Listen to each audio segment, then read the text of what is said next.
Hello everybody, it's me, Nate, aka Devil Dog, and I'm back with another walkthrough, this time a complete walkthrough for Mount Gulg, the level 79 dungeon of the part of the expansion of Shadowbringers for Final Fantasy Online. This dungeon is quite difficult and will drop level 418 gear. Now, one thing I have to point out right from the start with this dungeon compared to most is the trash mobs you fight right at the very beginning don't really seem to do any sort of special new mechanics, but they hit very, very hard. So be very careful unless you're in an experienced group with a great healer and a good tank. I do not recommend you pulling a large batch of these guys because they will pretty much kick your butt pretty quick. Just pay close attention to how hard these guys hit and watch out for the typical AoEs that you're used to, and you'll burn these guys down and be on to your first boss of this level 79 dungeon. The first boss is against the Forgiven Cruelty. This guy has some interesting mechanics and I'll walk you through each one. First of all is a move simply known as Rake. That is your standard issue tank buster. Just treat it like a normal tank buster and you'll be fine. The next move he'll do is known as Cyclone Wing, which is he'll rise up and do an unavoidable room-wide AoE. There's nothing you can do to avoid it, just heal through it, you should be okay. Now, his one mechanic that's quite interesting is known as Lumen Infinitum. I probably said it wrong. Now, he will pick a player and rise up into the air, and he will not have a marker or telegraph this. Once he looks at a player and rises up, he will fire a beam projectile from his mouth hitting that player. So when you see him turn to a player and rise up, get the hell out of his way. That's the best way, and you can avoid the Lumen Infinitum. Now, his next main mechanic move is known as Typhoon Wing. And this is where you will see 3 green orbs that will appear around the boss, and after a set amount of time they will fire off in the directions of the rings on the orbs. So pay close attention to what direction they're facing to avoid being in front of them when they go off. Now keep in mind, later into the battle as you start burning him down, he will add additional AoE circle at the very bottom of that where he's at, and other orbs on the outside of the arena that will blow up and cast AoE circles underneath them. So you will have to pay close attention to avoid the direction that the orbs are blasting and all the other orbs that are around in the field as well. It can make it a little bit difficult to find a safe spot, but as long as you pay close attention to the direction of where those orbs are, you should be fine. And that is pretty much it for the Forgiven Cruelty. Is his Rake, which is a tank buster, Cyclone Wing, which is an unavoidable room-wide AoE, the Lumen Infinitum, where he picks a player, rises up into the air and fires a beam from his mouth at him, and Typhoon Wing, the main mechanic, where he has 3 green orbs placed around him that will go off and fire a blast in the direction of the orbs, with the additional AoE orbs that will appear around the arena as well. As long as you pay close attention to these, and you should have no problems in being able how to beat this guy, kick the Forgiven Cruelty's butt, and get on to your next set of trash mobs. Now, the second set of trash mobs don't hit as hard as the first pack, but they do add a nice little thing. I'm going to give them the representation of calling them mini-bosses. These guys here are known as Forgiven Apathies, these wall guys. And the main deal is with these guys is throughout the battle while you're fighting all these other ads, you have to deal with these guys shooting out line AoEs that are quite annoying. Sometimes there'll be a very little space next to him that's safe, and other spots you'll have to pay close attention when he's sending out his blast in order to get out of the way of being hit by his blast, because as you can see here, he'll change it up quite drastically throughout this battle. So just burn down the trash mobs and burn down a couple of these Forgiven Apathies, and you'll be on to your second boss battle of this dungeon. Your second boss of this dungeon is against the Forgiven Whimsy. That's right, he's the Rubik's Cube of Death. First of all, his one main move is Catholicism, which is just an ordinary tank buster. Don't worry about it. Heal through it. You'll be fine.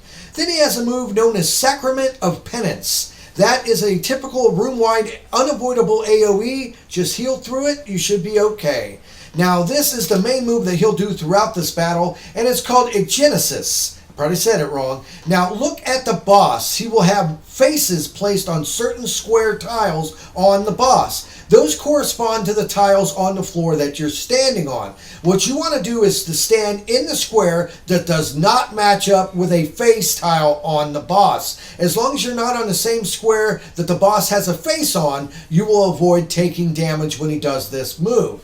Now, as this battle progresses, he will also add big AoE rings that will appear on the arena as well. So you'll have to position yourself to not only be on one of the squares that matches up with his squares that does not have a face on it, but also avoid these big giant AoE rings as well. So it will leave a little tiny sliver of each square that you can safely stand in. It can be kind of tricky, but once you figure it out, it's not that big of an issue.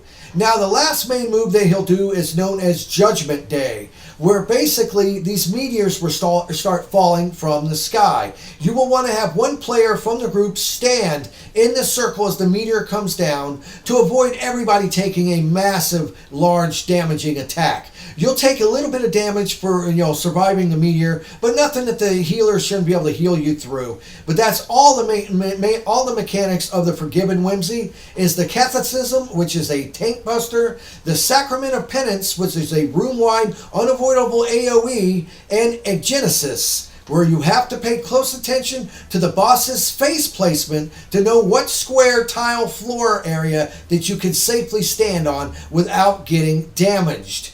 Now, other than that, I don't believe he does Judgment Day more than once. At least he didn't in my battle. But as you pay close attention to this Rubik's Cube of Death, you'll be able to beat him in no time flat and move on to your third pack of trash mobs. Now, your final set of trash mobs don't hit quite that hard, but there's a lot of them. But the main key thing here is another mini-boss you have to fight. This guy is known as the Forgiven Revelry, and the main deal with him is you'll have to watch out for his line AoEs that he will blast throughout this battle, and his hand slams. Basically, when he goes to slam his right hand, get away from his right hand to the other side of the arena, and if he tries to slam his left hand, get away from his left side of the arena. So you'll have to dodge him, trying to smash you with his hands, and the line AoEs that are constantly going on through this battle. Like I said, this is a little mini-boss right before the third and final boss of this dungeon. And your final boss battle of this dungeon is against the Forgiven Obscenity, who has several oddly named mechanics you'll have to pay attention to. First of all is a move known as Sacrament Sorafazando. That is a tank buster with a twist. Now, when he casts Sacrament Sorafazando, you'll have to pay close attention because it is a column blast towards the tank. So don't have anyone else stand in the tank when he does this move or you'll get hurt as well. The next move is known as Orison Fortissimo, and it is a room-wide unavoidable AoE. Just heal through this, you should be fine. The next move is Divine Diminuendo, which is a close-range AoE circle that you need to avoid.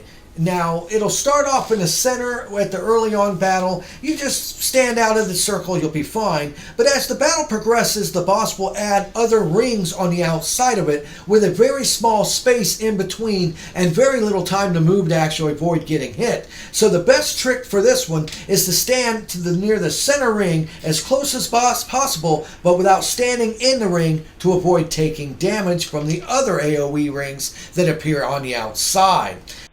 The next move is known as Feather Marionette, where the boss will create 4 copies of itself and appear in the center. After a while, they will send down a huge AoE blast from all of them and really kill you quickly. The trick to this is to pick one, burn it down real quick. That way you will have a safe spot that you and the rest of the members can stay in for the rest of this part. Because during Feather Marionette, it'll do ring AoEs followed by these weird line AoEs. And you'll have to pay close attention to the center boss in the direction that their AoEs are blasting, and all the AoEs from the Feather Marionettes on the outside. Pay close attention and just avoid them and you'll be fine with this mechanic.